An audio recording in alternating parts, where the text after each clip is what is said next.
Estamos con Carlos Sánchez Berzaín, abogado experto en Derecho Constitucional, máster en Ciencia Política y máster en Sociología y politólogo. Es director del Inter-American Institute for Democracy. Ha sido 5 veces ministro de Estado de la República de Bolivia. Como ministro de Gobierno de Sánchez de Lozada dirigió la lucha contra el narcotráfico. Autor de varios libros, analista político y columnista de varios medios de comunicación como Diario de las Américas e Infobae. Actualmente es exiliado político en los Estados Unidos. Con ustedes, Carlos Sánchez. Gracias. Sobre todo lo brillantemente expuesto, mostrando la realidad de las violaciones y la inexistencia de libertad de prensa en Venezuela, en Nicaragua, en Bolivia, en el Ecuador de Rafael Correa, en Cuba, que es la madre y dueña de todo este proyecto. Yo quiero exponer hoy día el tema que denomino la delincuencia organizada transnacional y sus crímenes contra la libertad de prensa. Y el marco de referencia teórico de lo que ahora les voy a explicar es que hace 5 años escribí un libro que se llama Las dos Américas, donde planteo que el eje de confrontación en las Américas no es un eje ideológico, sino un eje entre democracia y dictaduras. Y que las dictaduras recreadas por el acuerdo entre Chávez y Castro del año 99 se habían expandido y lideradas por Cuba controlaban en ese momento a Venezuela, al Ecuador, a Bolivia y a Nicaragua, a la Organización de Estados Americanos y a un grupo muy grande de países del Petrocaribe, y empezaban a perder influencia en la Argentina, en Brasil, en Chile, en Colombia, como posteriormente sucedió. Pero después de ese libro, evolucioné del concepto de la confrontación entre dictadura y democracia al concepto de que esos regímenes de Cuba, Venezuela, Bolivia, Nicaragua y el régimen de Correa en el Ecuador no deben estar cobijados bajo el concepto de la política, no deben permanecer bajo el análisis de lo que es la relación política, porque son verdaderas organizaciones de delincuencia organizada transnacional que están en el ámbito de la competencia de la Convención de Palermo contra la delincuencia organizada y no en el ámbito del ejercicio del poder político. De ahí mi libro del año 2016, en el cual planteo las dictaduras de delincuencia o de crimen organizado transnacional. Y si ustedes han seguido la exposición de las violaciones a la libertad de prensa que con carácter específico nos han brindado sobre Nicaragua, sobre Ecuador de Correa, sobre Bolivia, sobre Venezuela, el panorama general que ha planteado el director de la Sociedad Interamericana de Prensa, han de ver que todo lo que ahí se cometen son crímenes, son delitos, no son hechos políticos. Una cosa es atentar contra la libertad de prensa o contra la libertad de expresión con un mecanismo de abuso de poder absolutamente temporal y específico que puede tener un responsable al que el sistema de justicia, al que el sistema de institucionalidad democrática del país en cuestión no ha de tardar en señalar y en sancionar.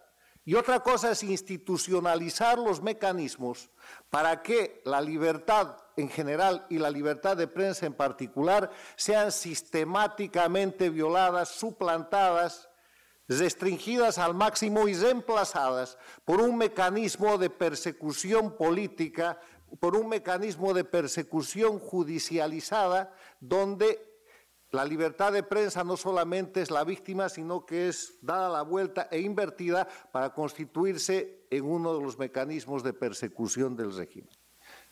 El planteamiento que les hago es que a los regímenes de Cuba, Venezuela, Bolivia, Nicaragua en este momento, a los regímenes de los Castro, Díaz Canel, de Maduro y sus cómplices en Venezuela, de Ortega y Murillo en Nicaragua y de Evo Morales en Bolivia, hay que señalarlos hoy día, en el Día de la Libertad de Prensa, como los criminales que han establecido mecanismos de leyes infames para violentar institucionalmente desde el Estado la libertad de prensa y a través de ese mecanismo violentar la libertad y continuar con el sometimiento de esos pueblos habiendo desaparecido la democracia.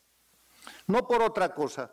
El primer elemento esencial de la democracia en la Carta Democrática Interamericana es el respeto a la libertad y los derechos humanos y derechos fundamentales de la persona. Y en esa libertad está contenida la libertad de prensa, consagrada por el artículo, y la libertad de expresión, consagrada por el artículo 19 de la Declaración Universal de los Derechos Humanos, pero ratificada específicamente por un tratado del cual todos los estados americanos son parte y que se conoce como la Convención Americana de Derechos Humanos, en cuyo artículo 13 la libertad de pensamiento, de expresión, la libertad de buscar, recibir y difundir informaciones e ideas de toda índole no puede ser restringida ni puede estar sujeta siquiera a censura previa. Y si hacemos un recorrido, un reconocimiento de la realidad objetiva, de lo que ha venido pasando desde principios de este siglo en Venezuela, inmediatamente después en el Ecuador, en Nicaragua, en Bolivia, y lo que pasa hace 60 años en la dictadura cubana, vamos a ver que hay acciones de censura, hay persecución contra la gente que ejerce libertad de prensa o pretende ejercer. Han habido y ya existen asesinatos. La persecución política promueve el exilio. Hay periodistas exiliados de Nicaragua, de Bolivia, de Venezuela, del Ecuador.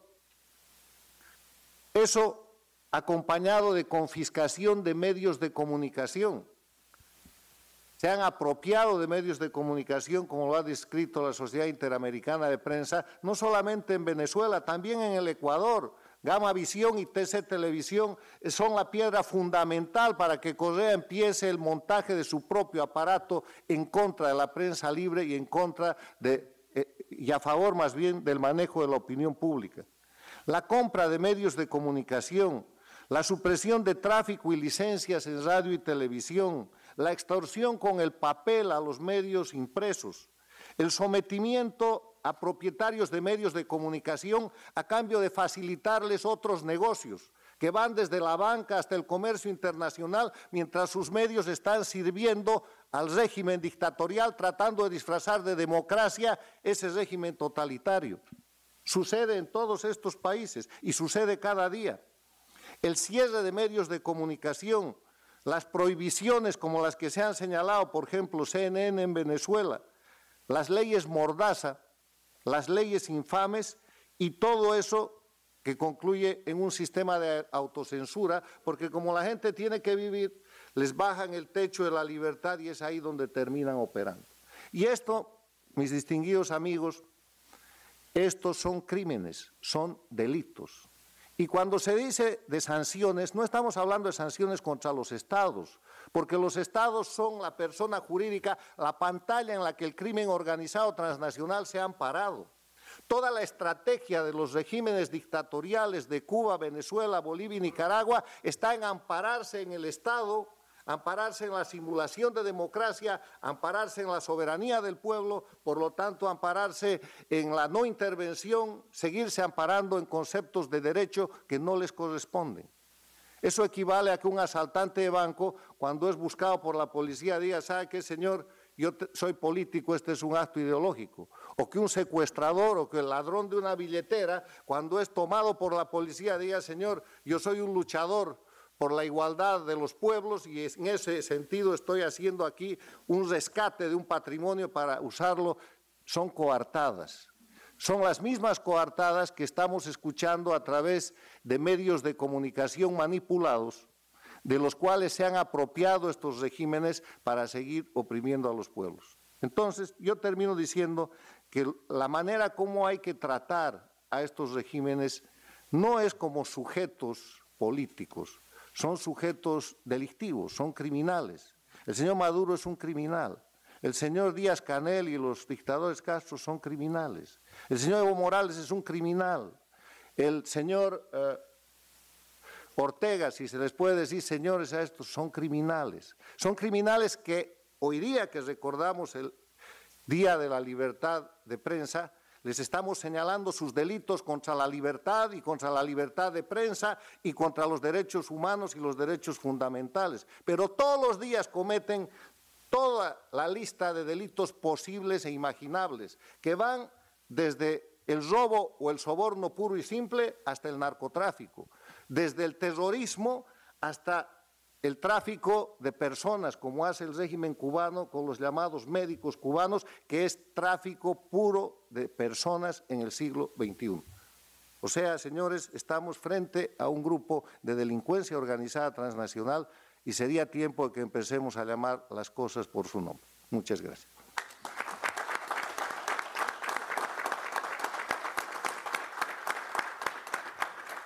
Muchísimas gracias, Carlos.